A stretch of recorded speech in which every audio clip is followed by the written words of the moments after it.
Ya, alhamdulillahirabbil alamin.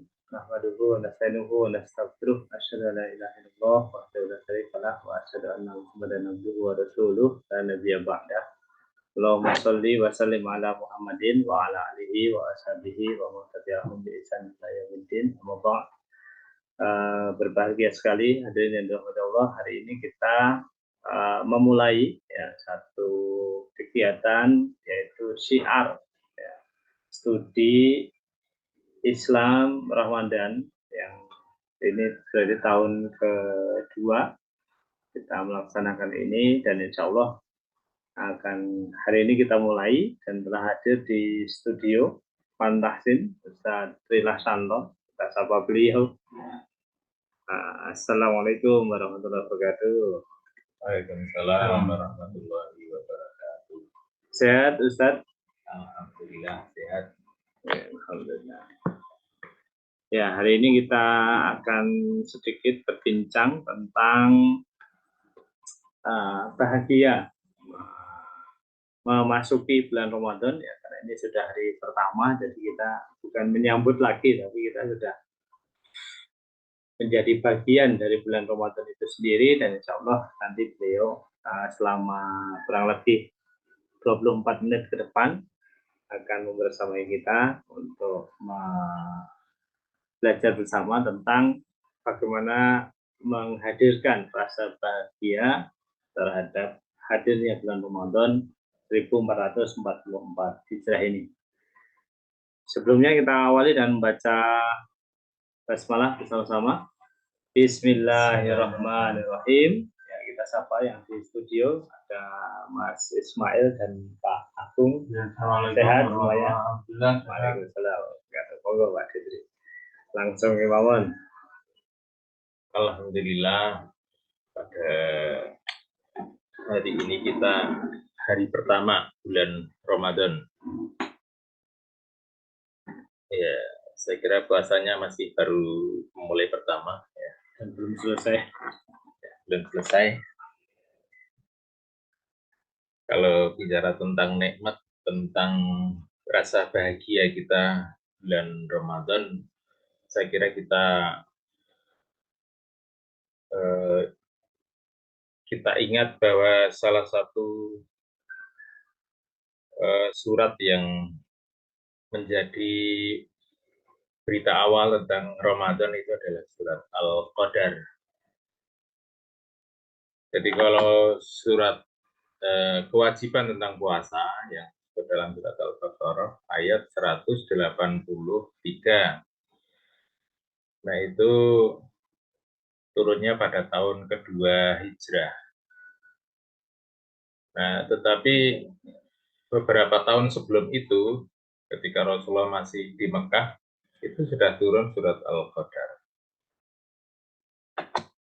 Nah, sedangkan Al-Qadar ini bercerita tentang sebuah peristiwa yang kemudian punya munasabah atau kaitan, yaitu turunnya Al-Quran yang terjadi di bulan Ramadan. Jadi sebelum kewajiban puasa itu diberikan kepada umat Islam, ternyata sudah ada berita awal dulu, berita gembira dulu, yaitu surat Al-Qadar. Jadi bisa dibilang surat Al-Qadar ini berita gembira. Ketika itu Rasulullah menceritakan tentang keadaan umat sebelumnya, orang-orang sebelum diutusnya Rasulullah. Nah, mereka itu punya umur yang panjang. Mereka juga memiliki kesempatan beribadah yang lebih lama karena mungkin gangguannya tidak banyak. Kalau kita sekarang ini kan sudah umurnya pendek, kesibukannya banyak. Kita dari pagi sampai malam ini gangguannya banyak. Baru membaca Al-Quran saja sudah tiap kali harus nengok ke handphone. Apalagi kalau Qurannya ya handphonenya itu sendiri, ya. Smartphone-nya itu ya Qurannya. Jadi baru baca sedikit sudah bunyi ping, ada pesan masuk. Ya. Nah, sehingga kita harus nengok lagi. Ya. Nah, sedangkan umat terdahulu itu mereka punya aktivitas yang panjang dalam ibadah. Nah, disebutkan oleh Rasulullah ada seorang Bani Israel itu yang melakukan ibadah sampai eh, melakukan ibadah itu eh, sekian tahun waktu yang mereka lakukan. Ya. Jadi selama 100 tahun mereka melakukan berbagai macam amal ibadah tanpa melakukan kemaksiatan, dikatakan oleh Rasulullah itu walaupun hanya dengan sekedip mata. Nah, ini kan luar biasa. Nah, sehingga para sahabat merasa tidak percaya diri gitu ya. Bagaimana keadaan kita dibanding dengan umat sebelumnya. Nah, tapi ternyata kemudian Allah menurunkan sebuah hadiah yang luar biasa, yaitu surat Al-Qadar ini. Inna anzalnahu fi Lailatul Qadar. Lailatul Qadri khairum wa ma adraka ma Lailatul Qadr. Lailatul Qadri khairum min alfi syahr. Nah, sampai terbalik, yang pertama itu Lailatul Qadr dan yang berikutnya Lailatul dan Lailatul lagi. Inna anzalnahu fi Lailatul Qadr. Sungguhnya kami menurunkan Al-Qur'an pada malam Lailatul Qadar. Nah, Lailatul Qadar ini memiliki makna 3. Ini kalau dalam bahasa tafsir namanya, dalam ilmu tafsir namanya lafadz mustarok, satu kata punya banyak makna. Seperti kalau kita mungkin kalau dalam ini satu contoh yang mudah-mudahan pasti. Misalnya kita mau menyuruh orang untuk membereskan rumah, kan kita cukup mengatakan, tolong ini rumahnya dibereskan ya, tidak harus dijelaskan ya. Nanti ini karyawan atau tukang itu akan kemudian nyapu, ngepel, menata barang, dan seterusnya. Jadi tidak harus kita sebutkan masing-masing. Cukup dengan satu kata bereskan gitu. Itu nanti sudah satu rumah selesai. Nah, demikian juga satu kata lafadz mustarok itu satu kata memiliki banyak makna tercampur dalam banyak satu kata itu. Nah, Lailatul Qadar, Al-Qadar itu memiliki makna yang pertama adalah maknanya itu sempit. Ya, sempit. Jadi dalam surat Al-Fajr, wa idza mabtalahu faqadaro alaihi rizqahu fayaqulu rabbi ahanan. Dan jika manusia itu diuji dengan disempitkan rezekinya, faqadaro alaihi rizqahu. Ya dibuat pas lah kira-kira ya orang yang penghasilan pas-pasan, pas-pasan betul. Butuhnya sepiring nasi ya dapatnya sepiring nasi. Butuhnya sehari 30.000 untuk kebutuhan pokok, kebutuhan dasar, dapatnya segitu juga. Nah, itu namanya disempitkan, dipaskan rezekinya. Nah, mengapa dikatakan Lailatul Qadar itu adalah malam yang penuh sesak atau sempit? Karena pada malam itu para malaikat itu secara berbondong-bondong turun ke bumi. Karena zalul malaikatu waruhu fiha biidni rabbihim min kulli amr. Jadi malaikat turun secara berombong-rombongan, berbondong-bondong. Nah, tanah zalu itu memiliki makna tanah zala, jadi berduyun-duyun gitu ya, turun sehingga menyebabkan bumi ini menjadi sempit kalau seandainya kita bisa melihat malaikat. Sebenarnya ramai sekali itu pas malam Lailatul Qadar itu, tapi kadang-kadang karena kita nggak kenal malaikat, nggak bisa melihat malaikat, malah kita merasa nyaman untuk tidur ya. Jadi malam Lailatul Qadar itu sangat sangat ramai dengan datangnya para malaikat. Apa yang mereka lakukan pada malam itu? Nah, ternyata yang mereka lakukan itu sebuah peristiwa yang sangat penting, ya, yaitu mengurusi segala macam urusan. Nah, dalam surat Ad-Duhan nanti bisa kita lihat di ayat yang keempat, ya, ketiga atau keempat ya. Jadi eh, disebutkan di sana juga punya kemirikan inna anzalnahu di Lailatul Mubarakah. Jadi Al-Quran itu diturunkan pada malam yang penuh dengan barokah. Nah, pada malam itu akan dijelaskan segala urusan itu eh, diperinci selama 1 tahun segala macam peristiwa itu diturunkan, dijelentrehkan kembali, diperjelas lagi. Jadi selama Ramadan sekarang sampai Ramadan depan, dari Lailatul Qadar pada Ramadan sekarang ini sampai Lailatul Qadar pada tahun depan, itulah ditetapkan, dijelaskan, diperinci segala macam peristiwa. Baik itu menyangkut tentang ajal, menyangkut tentang rezeki, menyangkut tentang kekuasaan. Barangkali ini kan 2024 nanti ada pemilu ya. Nah ini penetapannya nih, besok ini Ramadan ini. Jadi yang nyalek pengen berhasil ini kesempatan untuk banyak berdoa. Nah, ini.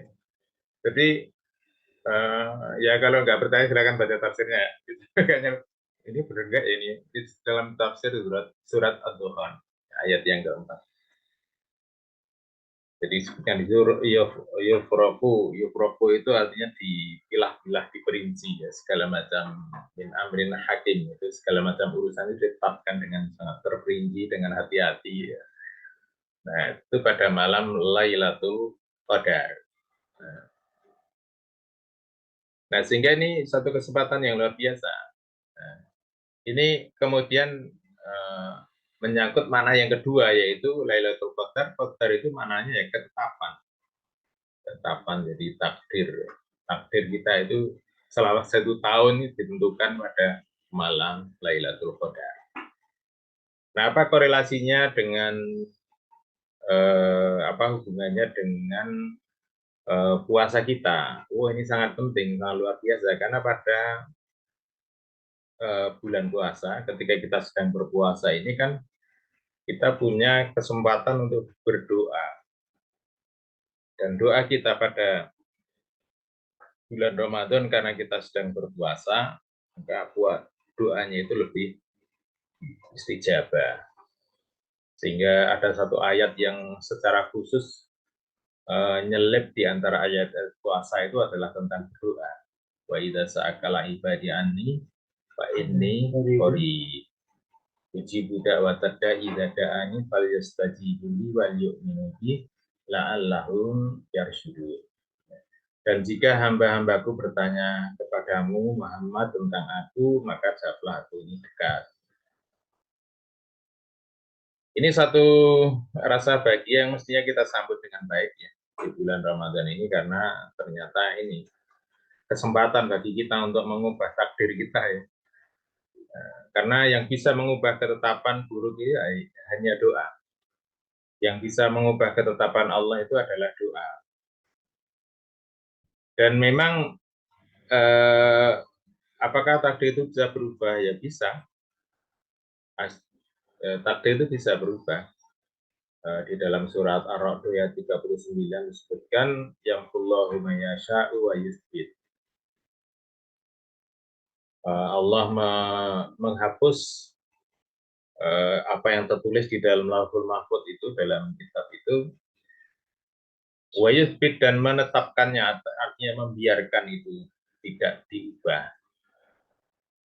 Nah, kita bisa berkaca atau meniru para sahabat dulu ketika memahami ayat ini. Maka ada sahabat itu yang berdoa, ya Allah, jika namaku tercantum di dalam daftar orang-orang yang bahagia, maka tetapkanlah namaku di sana. Dan jika namaku tercantum di dalam daftarnya orang-orang yang celaka, maka keluarkanlah, hapuskanlah dari daftar itu dan pindahkanlah ke dalam daftar orang-orang yang berbahagia. Nah, ini kan luar biasa sebenarnya ya, peluang bagi kita bahwa ketetapan itu bisa diubah karena doa-doa kita. Nah, doa orang-orang yang berpuasa. Kemudian yang ketiga, makna dari Al-Qadar itu adalah kemuliaan. kemuliaan. Wa ma qaddarullaha haqqa qadri. Wa ma qaddarullaha haqqa qadri. Dan tidaklah mereka itu memuliakan Allah sesuai dengan kemuliaannya. Bukan memberi sifat kepada orang musyrik yang mereka tidak memuliakan Allah sesuai dengan kemuliaan Allah. Allah disamakan dengan batu, Allah disamakan dengan berhala, dengan patung, itu kan merendahkan sekali. Ya, merendahkan sekali, jadi tidak memuliakan Allah sesuai dengan kemuliaannya. Nah, sehingga malam Lailatul Qadar itu adalah malam kemuliaan. Malam yang sangat mulia. Nah, kemuliaan malam Lailatul Qadar itu disebabkan karena diturunkannya Al-Qur'an. Inna anzalnahu fi Lailatul Qadar. Ya, itulah sesuatu yang disertai Al-Qur'an itu menjadi mulia. Itu kalau dipercetakan itu, kalau sudah yang dicetak buku-buku komik, buku novel gitu ya, mungkin ya mau apa ngangkut-ngangkut, mau mindah-mindah, mau ya bebas saja mungkin ya, dilempar-lempar, didudui, pakai tidur, itu biasa. Tapi kalau di dalamnya ada Al-Quran, ya saya kira orang akan lebih berhati-hati. Orang jualan begitu ya, orang menata mungkin dagangannya ini, kalau ini Al-Quran taruh di tempat yang lebih di atas, jangan ditaruh di bawah gitu. Nah, kita punya tempat perpustakaan juga begitu, kita tempatkan Quran di tempat yang lebih tinggi. Orang yang menjadi sahibul Quran juga Allah angkat kedudukannya menjadi ahlullah, keluarga Allah. Nah, keluarga Allah. Jadi ini cuma jangan salah paham kok keluarga Allah gitu ya. Nah, itu adalah istilah yang bukan dalam arti makna sebenarnya. Artinya orang yang sahibul Quran itu akan diangkat kedudukannya menjadi dekat dengan Allah Subhanahu wa taala.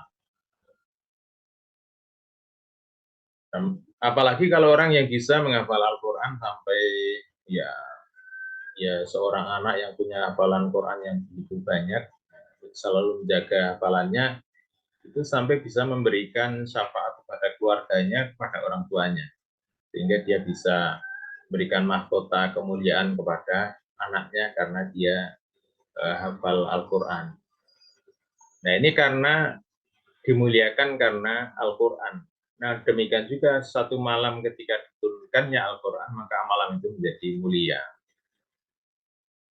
Dan ini ada yang bertanya juga lah, kan Quran itu turunnya selama 23 tahun. Turunnya kadang-kadang ya bulan Muharram, kadang bulan Dzulqa'dah, kadang Dzulhijjah. Loh kok ini malah cuma satu malam? Ini pertanyaannya pernah disampaikan kepada Ibnu Abbas, kemudian Abbas menjawab, Al-Quran ini diturunkan jumlatan wahidatan. Satu Quran 30 juz sekali turun dari Lauhul Mahfuz ke Baitul Izzah di Sama'i Dunya itu pada malam Lailatul Qadar. Baru kemudian diturunkan secara bertahap selama 23 tahun. Nah, gitu.